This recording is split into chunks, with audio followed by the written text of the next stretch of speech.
Bueno, muy bien, llegó el momento de que se pongan los auriculares para que puedan apreciar mejor los ruidos cardíacos. Vamos a tener una serie de ruidos cardíacos normales y patológicos, y en la próxima serie vamos a ocultar soplos. En primera instancia lo que vamos a escuchar es la secuencia de 1 minuto de un primer ruido y un segundo ruido cardíacos de características normales.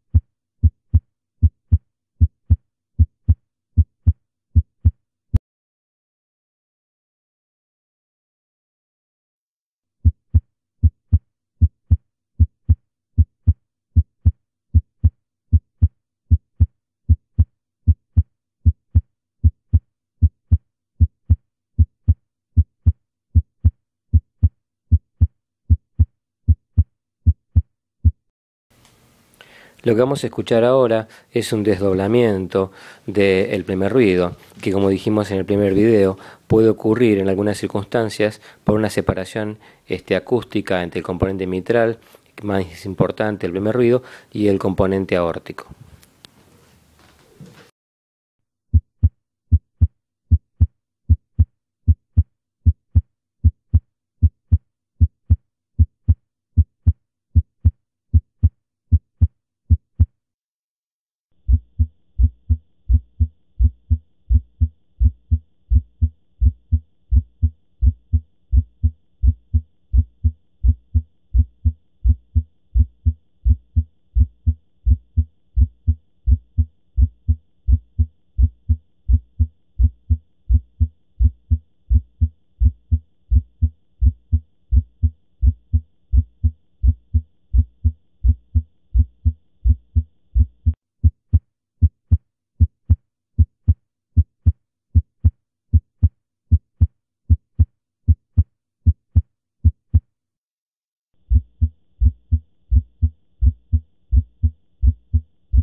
En este segundo audio lo que vamos a apreciar es un segundo ruido con su desdoblamiento normal, fisiológico. Recuerden que la mnemotecnia es PESI, primero en expiración, segundo en inspiración, y la que debemos recordar siempre es fundamentalmente que el segundo ruido se desdobla su componente aórtico y su componente pulmonar en inspiración.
Ahora vamos a escuchar el desdoblamiento paradójico del segundo ruido. Como dijimos, esto puede ocurrir en una situación en la que la activación eléctrica del corazón ocurra a la inversa, de derecha a izquierda, y esto puede pasar, por ejemplo, en el bloqueo completo rem izquierda. En este caso, lo que vamos a escuchar es primero el componente pulmonar y segundo el componente aórtico del segundo ruido. Las valvulopatías aórticas, fundamentalmente la estenosis aórtica, en donde la fase eyectiva se prolonga mucho por la dificultad de la sangre para atravesar la válvula aórtica. También es otro ejemplo en el cual el componente aórtico se puede retrasar tanto, lo suficiente como para que quede posterior al componente pulmonar, y es otro ejemplo entonces de desdoblamiento paradójico del segundo ruido. Una técnica que nos va a permitir diferenciar cuál es el componente que se ausculta primero es con el paciente en decúbito dorsal. Auscultamos con la membrana del estetoscopio en el segundo espacio intercostal izquierdo, y en ese lugar vamos a percibir con precisión el componente pulmonar y el componente aórtico del segundo ruido. Pero si con el segundo ruido, componente aórtico y pulmonar en mente, desplazamos rápidamente el estetoscopio a la región de la zona de la punta, ahí solamente vamos a escuchar el componente aórtico. Si nosotros detectamos que lo que está faltando, si en la auscultación en la región de la zona de la punta, es el primero de los dos componentes que auscultábamos en el segundo espacio intercostal, de esa manera nos daremos cuenta de que el componente que está faltando es el componente pulmonar, y por lo tanto la secuencia va a ser, en ese caso, primero es el componente pulmonar y después el componente aórtico. Si a la inversa, al desplazarnos rápidamente al foco de la punta, a la región de la zona de la punta, detectamos que lo que está faltando es el segundo componente que auscultamos en el segundo espacio intercostal izquierdo, de esa manera llegaremos a la conclusión que lo que está faltando es el componente pulmonar y que por lo tanto es la secuencia normal A2 y después el componente pulmonar.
El desdoblamiento fijo del segundo ruido, dijimos que es patognomónico de una patología congénita.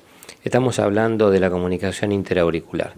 Desdoblamiento fijo y amplio, entonces, producido por ese flujo compensatorio entre la aurícula izquierda y la aurícula derecha, que elimina esta diferencia entre inspiración y expiración, es decir, elimina el efecto del aumento del retorno venoso en la inspiración. Y en la comunicación intraauricular, entonces, el componente aórtico y el componente pulmonar del segundo ruido permanecen fijos y desdoblados en los dos ciclos respiratorios, tanto en inspiración como en expiración.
Con respecto al tercer ruido cardíaco que vamos a escuchar en este nuevo audio, recordemos que se oculta mejor en la región del choque de la punta, a veces con el paciente en decúbito lateral izquierdo, ¿sí? Que se produce al final de la fase de llenado rápido diastólica, que puede tener una etiología fisiológica y también patológica, y que en este caso, en un paciente donde la frecuencia cardíaca aumenta entre 90 a 120 latidos por minuto, puede adoptar esta característica de ritmo de galope, semejando el galope de un caballo, ¿sí?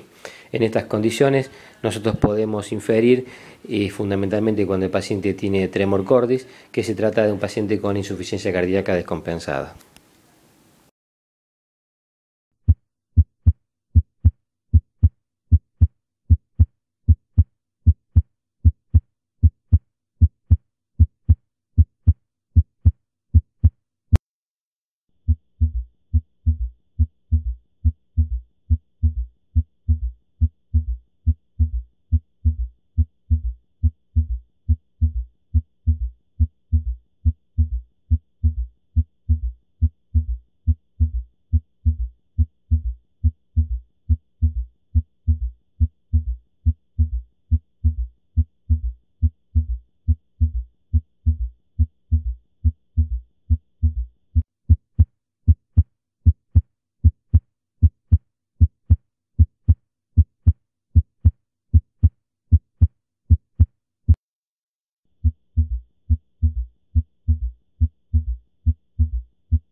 Con respecto al cuarto ruido cardíaco, discutimos previamente que se trata de un ruido que se origina en los pacientes con un ventrículo izquierdo rígido, que se relaja mal y que se produce en la parte final de la diástole coincidiendo con la sístole auricular. Lo que ustedes van a escuchar es un ritmo de galope por cuarto ruido. Y también es bastante característico, sí, como dijimos entonces, de hipertrofia ventricular izquierda, como pueden encontrar en un paciente hipertenso de larga edad y mal controlado, o en un paciente con importante hipertrofia ventricular izquierda asociado a una estenosis aórtica.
Finalmente lo que vamos a escuchar es un ritmo de galope de suma. Dijimos que en algunas oportunidades donde se puede haber una prolongación del intervalo PR, ya sea por trastorno del sistema de conducción o por administración de digitálicos o por lecantes cálcicos, se puede producir un fenómeno de suma de los ruidos cardíacos agregados. Estamos hablando del tercer y cuarto ruido, y auscultarse un tercer ruido de muy importante intensidad que supera en algunas oportunidades al primer y segundo ruido cardíaco normales.